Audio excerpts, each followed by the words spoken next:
Hello and welcome to the Crime Reel.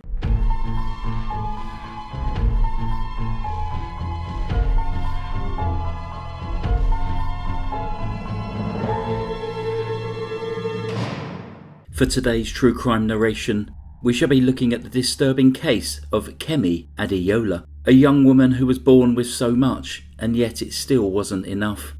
Kemi Adeyoola was born in 1987 in England. Her father, Bola, was originally from Nigeria, but came to the UK as a child.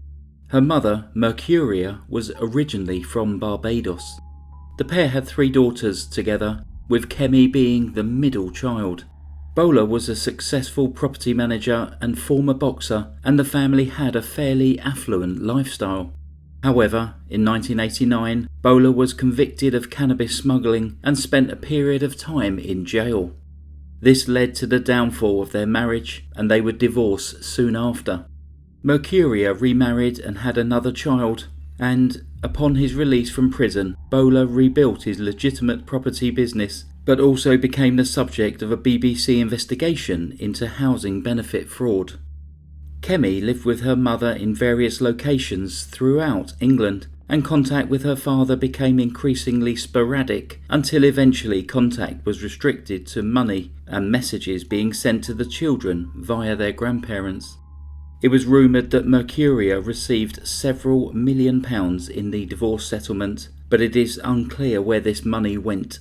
Kemi and her sisters were sent to the exclusive £23,000 per year Wycliffe College in the Cotswolds. It's famed for its academic and sporting achievements. They only stayed there for a few terms after their mother ran out of money to pay the fees, and their father refused to pay them in a row over access to his daughters. At this point, Kemi was moved to a state school, and it would seem that her already poor behaviour deteriorated further around this time. Mercuria and the children moved around a lot and were often kicked out of their home for failing to pay rent. Wherever they went, they seemed to annoy the neighbours, with Kemi becoming increasingly disruptive.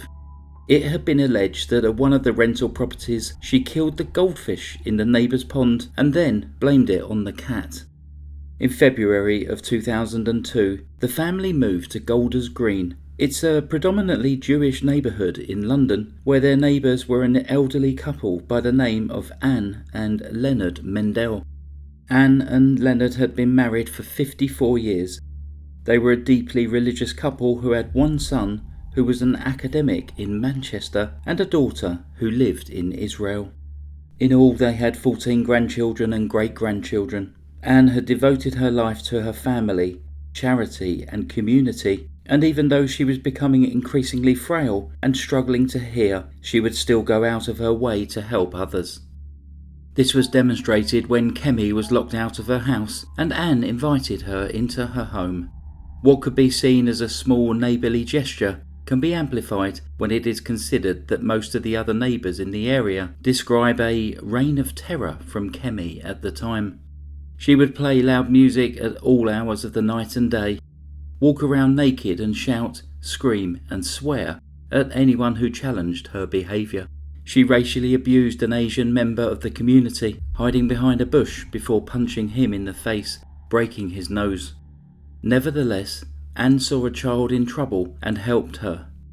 Around this time, Kemi had given up on school and at 15 had fallen into criminal habits. She was well spoken and dressed well and became adept at altering receipts to secure refunds for thousands of pounds worth of stolen goods, something which she referred to as a great skill.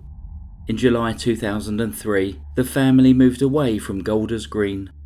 After a string of convictions for theft, Kemi was given a custodial sentence, spending time at Bulwood Hall Young Offenders Institute in Essex. In October 2004, during a routine inspection of her cell, the authorities found an 18-page document that Kemi had written, entitled Prison and After, Making Life Again. This written document not only included a shopping list of items she wished to buy, sharp butcher's knives, guns, drugs and handcuffs, but it also logged a detailed plan of how to kill, dismember and dispose of a victim in pursuit of a £3 million payday.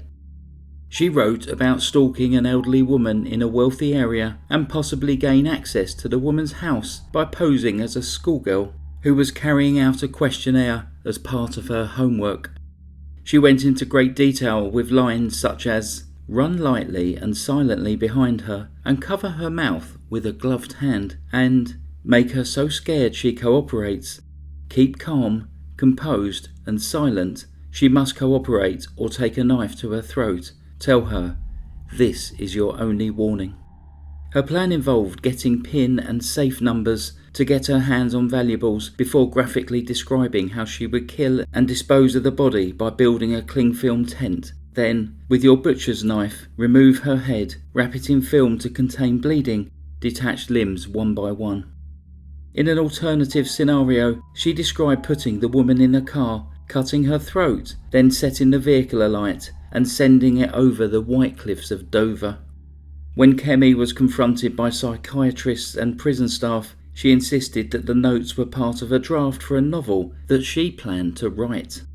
Kemi was assessed after the document was discovered, and it was concluded by a prison psychiatrist that they were not concerned that Miss Adeyoola would be predisposed in any way to this type of violence, nor was there any evidence of this type of violence in her past. The report went on to describe her as a highly intelligent and sophisticated young person who with good support should make a good recovery and engage in her A-level studies. It later transpired that the psychiatrist had believed Kemi's lies that she had achieved 4 GCSE A grades and said that it was a shame that she had been jailed. A council monitoring team was assigned to monitor Kemi for 3 months after her release, after which it was deemed that further monitoring was not necessary as she did not pose a risk. Kemi stayed in a flat provided by her father during her licence period, but once this time was up, she moved into a £800 a month Hampstead flat with another teenager. Whilst Bowler tried to encourage his daughter to stay on the straight and narrow, he caught her stealing a laptop, after which she smashed up his office in Slough. She would later claim that she was working as a £500 a night escort, earning up to £5,000 per week, although it is unclear whether this claim is true. A month after her supervision order expired, she struck. On the 14th of March 2005, she returned to Golders Green and her old neighbour's house on Elmcroft Crescent. Leonard had popped out for an hour to pick up his and Anne's tickets for an upcoming trip to Israel. Anne was feeling unwell, so stayed at home that morning. Leonard left at around 9:45 a.m. He got delayed at the travel agents in Hendon and returned home at about 11 a.m. As he walked in the door, he saw his wife's clothes scattered down the hallway. He then saw the top of his wife's head poking out from under the clothes. He thought that she was unconscious, perhaps having fallen down the stairs, and called for an ambulance before attempting to give her the kiss of life. In his panic, he hadn't noticed the blood on his wife's pyjamas, dressing gown, and the walls of the hallway. Anne had been stabbed 14 times. She had deep wounds to her torso, right arm and back, which came from a blade at least 1 inch wide and 5 inches long. When the ambulance arrived, it was clear that Anne was already dead. The police arrived and initially worked on the theory that the murder could have been linked to a number of recent break-ins in the area. There were no signs of forced entry, so it was assumed that Anne opened the door to her killer. However, due to DNA found on Anne's hands, the police were soon led to Kemi, who was arrested and charged with murder, together with the 2 charges of perverting the course of justice. A second girl, aged 16, was also charged with perverting the course of justice. Kemi denied the charges and went to trial at the Old Bailey. She seemed relaxed during the trial, smiling and texting during the court's recesses. Meanwhile, Anne's family spoke of their utterly shattering grief.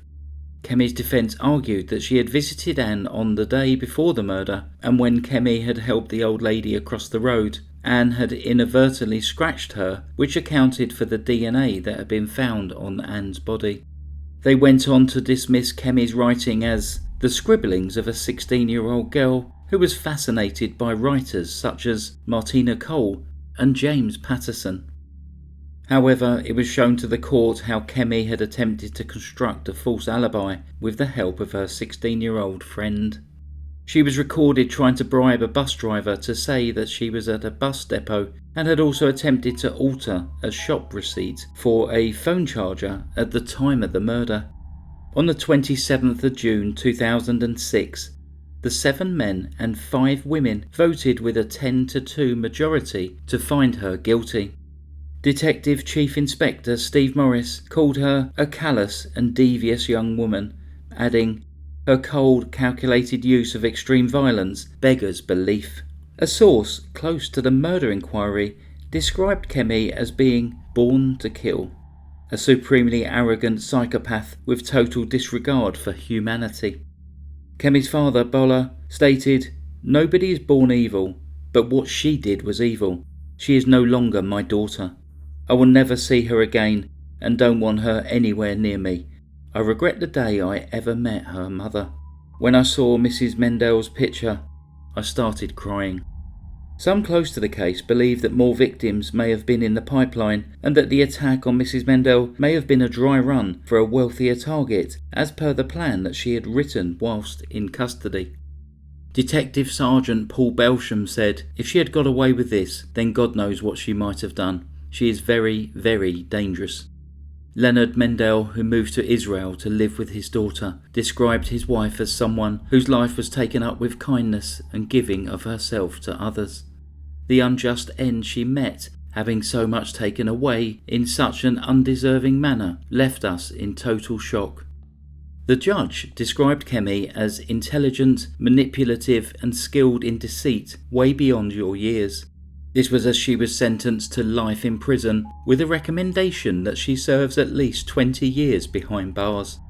In 2016, a request was made from her lawyers that her tariff was reduced on the basis that the now 28-year-old had made exceptional and unforeseen progress during her time in prison. They went on to state that she held a position of trust within the prison, included being trusted to work with vulnerable inmates, and that any non-compliance with the prison regime should be considered in light of her being diagnosed with possible Asperger's syndrome. However, Mr. Justice Singh said a prison report pointed to poor behaviour, including deliberately stealing items from her peers and a long history of pushing boundaries. There was also evidence of prisoners being intimidated by her obsessive behaviour towards them and a history of abusing substances while in custody, and that she had not conducted herself in a manner that would indicate an exceptional progression in custody. She remains in prison. That concludes today's story. Please subscribe to the channel if you're not subscribed and click like and comment down below. Thank you very much for listening to The Crime Reel. Stay safe. Goodbye.